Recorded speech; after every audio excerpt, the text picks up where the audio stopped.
السلام علیکم ناظرین کرام، نئی ویڈیو میں آپ کو خوش آمدید کہتے ہیں۔ آج عمران خان نے اڈیالہ جیل سے حکومت کے لیے ایک اور خطرے کی گھنٹی بجا دی ہے۔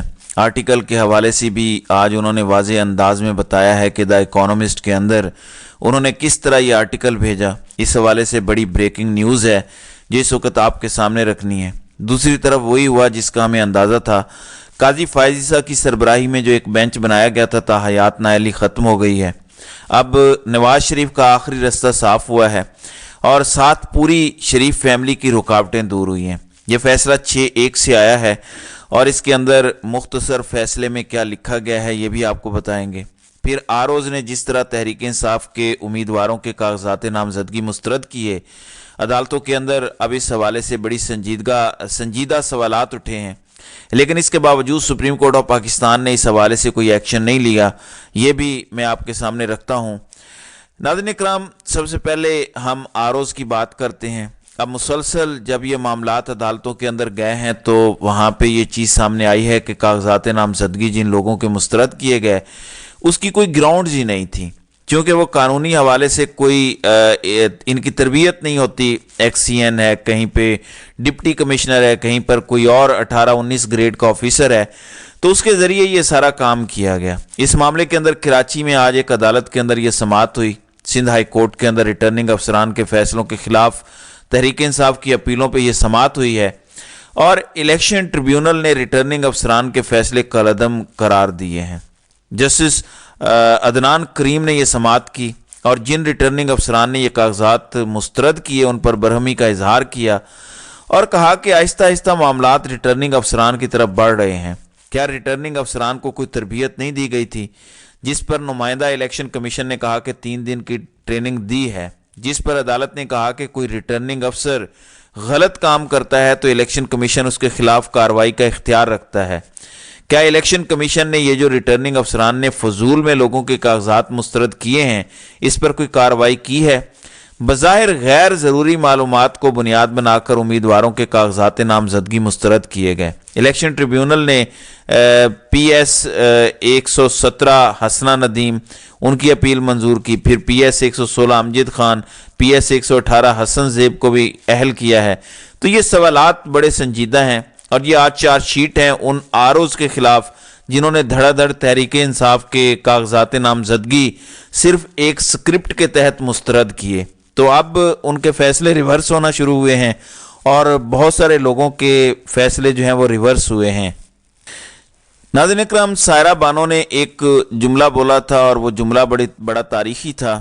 انہوں نے کہا تھا کہ پوری دنیا حضرت عیسیٰ علیہ السلام کا انتظار کر رہی ہے اور نون لیگ قاضی فائز عیسیٰ کا انتظار کر رہے ہیں۔ اب جسٹس قاضی فائز عیسیٰ آئے ہیں، آئین اور قانون کے مطابق وہ جو ٹھیک سمجھتے ہیں وہ اقدامات کر رہے ہیں، ان کیسز کی سماعت بھی کر رہے ہیں۔ بھٹو بھی زندہ ہو چکا ہے اور باقی بھی سارے نون لیگ والے زندہ ہو گئے ہیں۔ تحریک انصاف اور عمران خان کا کوئی بھی مقدمہ جب سپریم کورٹ کے اندر آتا ہے تو ان کے وکلاء سے جو بدسلوکی کی جاتی ہے ان کو بولنے نہیں دیا جاتا، انٹرپٹ کیا جاتا ہے، جس طرح غصے کا جج صاحب اظہار کرتے ہیں، یہ سب کچھ بہت واضح ہے۔ لیکن دوسری طرف جب اپنے ذہن اور منشا کے مطابق سماعت ہوتی ہے تو اس کے اندر بڑا نرم رویہ ہوتا ہے، بلکہ وکلاء کی حوصلہ افزائی ہوتی ہے۔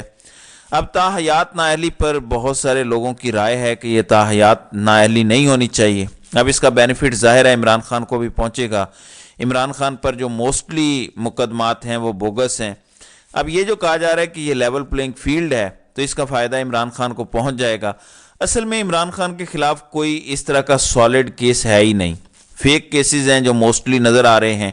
اب 7 رکنی بینچ نے اس کی سماعت کی اور میں تھوڑا سا آپ کو بتا دیتا ہوں جن لوگوں کو تھوڑا سا بیک گراؤنڈ اس کا نہیں پتا۔ یہ آئین پاکستان کا آرٹیکل 62(1)(f) ہے جس کے تحت کوئی بھی بددیانت خائن یا 2 نمبر آدمی جس کا جھوٹ پکڑا جائے، جو اثاثے چھپائے، جس نے بل نہ ادا کیے ہوں، جس نے قرضے معاف کروائے ہوں، تو وہ شخص سیاست سے نااہل ہو جاتا ہے، وہ الیکشن نہیں لڑ سکتا۔ اب اس کی تشریح کا معاملہ سپریم کورٹ آف پاکستان میں جب آیا تو 5 رکنی بینچ نے اس وقت قرار دیا کہ یہ جو 62(1)(f) کے تحت نااہلی ہے یہ 5 سال کی نااہلی نہیں ہے بلکہ تاحیات نااہلی ہے۔ اب اس معاملے پر پھر پارلیمنٹ نے ایک قانون پاس کیا اور یہ پارلیمنٹ شہباز پارلیمنٹ ہے جس کے اندر 10-12 لوگ بیٹھ کے قانون سازیاں کرتے ہیں، جس کی توقیر، عزت اور وقار کا روز قاضی صاحب لوگوں کو بتاتے ہیں، اور جب موڈ نہیں ہوتا تو وہ کہتے ہیں کہ یہ ضیاء کے زمانے کی پارلیمنٹ ہے، یہ ہم نہیں مانتے۔ اب اس میں ایک قانون بنا دیا گیا جس کے مطابق اس کی نااہلی کی مدت 5 سال کر دی۔ نون لیگ والوں کو بڑا یقین تھا اس کو تسلیم کر لیا جائے گا، یہی وجہ ہے جب وہ کہتے تھے کہ اب یہ سارا جب معاملہ عدالت کے اندر جائے گا تو اڑ جائے گا، لیکن لوگ کہتے تھے کہ کیسے ہوگا۔ اب 7 رکنی بینچ قاضی صاحب نے بنایا اور 6-1 کے ساتھ یہ آج فیصلہ آیا ہے۔ یہ مختصر فیصلہ ہے جس کے مطابق فیصلے میں سپریم کورٹ نے تاحیات نااہلی ختم کر دی ہے، اور یہ فیصلہ 6-1 سے ہے۔ عدالت نے سمیع اللہ بلوچ نااہلی کیس کے فیصلے کو ختم کر دیا۔ فیصلے کے مطابق سیاستدانوں کی نااہلی تاحیات نہیں ہوگی۔ 62(1)(f) کی تشریح عدالتی ڈکلیریشن کے ذریعے آئین کو ریڈ ان کرنا ہے۔ ڈکلیریشن دینے کے حوالے سے قانون کا کوئی پروسیس موجود نہیں۔ چیف جسٹس آف پاکستان کا کہنا تھا کہ انتخابی شیڈیول جاری ہونے کے بعد ضروری تھا کہ یہ فیصلہ فوری سنایا جاتا۔ تمام وکلاء اور اٹارنی جنرل کے آنے کا شکریہ۔ تو اب سیاستدانوں کو تاحیات نائل نہیں کیا جاتا، قانون پریویل کرے گا، اور قانون کے مطابق 5 سال اب نااہلی ہو گئی ہے، لہذا اس کو تسلیم کرتے ہیں۔ لیکن جسٹس یحییٰ آفریدی نے اس فیصلے سے اختلاف کیا ہے کہ 62(1)(f) کے تحت تاحیات نااہلی بھی نہیں ہے، نااہلی عدالتی فیصلہ موجود ہونے تک ہے۔ تو سمیع اللہ بلوچ فیصلہ درست ہے۔ اب توقع تھی اور تاحیات نااہلی کا فیصلہ تو ریورس ہو گیا، جبکہ دوسری طرف نیب اینٹی کرپشن اور پنجاب پولیس نے شریف خاندان کے 4 لوگوں کو کلین چٹ دے دی ہے، یعنی FBR، اسٹیٹ بینک وغیرہ کی جانب سے شریف خاندان کو ریلیف ملا ہے، اور نواز شریف، شہباز شریف، حمزہ شہباز اور مریم نواز اب یہ اہل ہو گئے ہیں شریف صاحب، اور نون لیگ اس وقت جشن منا رہی ہے۔ جبکہ دوسری طرف جو آرٹیکل لکھا گیا اور دا اکانومسٹ میں وہ چھپا جس نے تمام ریکارڈ توڑ دیے ہیں، ایک تو 2.5 کروڑ لوگوں نے اس کو ویو کیا، یعنی 25 ملین لوگوں نے، یہ ایک ریکارڈ بنا ہے۔ دوسری طرف سلنگی کو کافی ٹھوکا جا رہا ہے کہ ہر 5 گھنٹے کے بعد روزانہ 2-3 مرتبہ اکانومسٹ سے یہ شیئر کیا جاتا ہے، اور انہوں نے چھیڑ بنا لی ہے۔ دوسری طرف اس آرٹیکل پر سوال اٹھائے گئے کہ یہ عمران خان نے نہیں لکھا۔ جیل حکام نے کہا کہ اس طرح کا کوئی آرٹیکل باہر نہیں آیا، لیکن اس معاملے کی آج تصدیق بھی ہو گئی ہے، اور عمران خان نے اس پورے معاملے کے اندر اپنی وضاحت دی ہے جو بڑی دلچسپ ہے۔ انہوں نے بتایا کہ یہ کس طریقے سے انہوں نے لکھوایا۔ ایک تو انہوں نے اس کو انڈورس کر لیا ہے کہ یہ آرٹیکل انہی کا ہے، دوسری طرف انہوں نے بتایا کہ یہ جو آرٹیکل ہے ایک اور کام بھی ہونے جا رہا ہے جو آئندہ دنوں کے اندر آپ کے سامنے آئے گا، اس میں عمران خان کی ایک تقریر آنے جا رہی ہے، اور یہ تقریر بڑی اہم اور فیصلہ کن ہوگی۔ آج چونکہ 190 ملین پاؤنڈ کیس کی سماعت ہوئی، میں عمران خان کے الفاظ میں بتا دیتا ہوں۔ انہوں نے گفتگو کی اور کہا کہ یہ آرٹیکل میرا ہے، ایک تو یہ تصدیق ہو گئی۔ پھر انہوں نے کہا کہ میرے خلاف 9 مئی پر دوبارہ کمپین شروع ہوئی ہے۔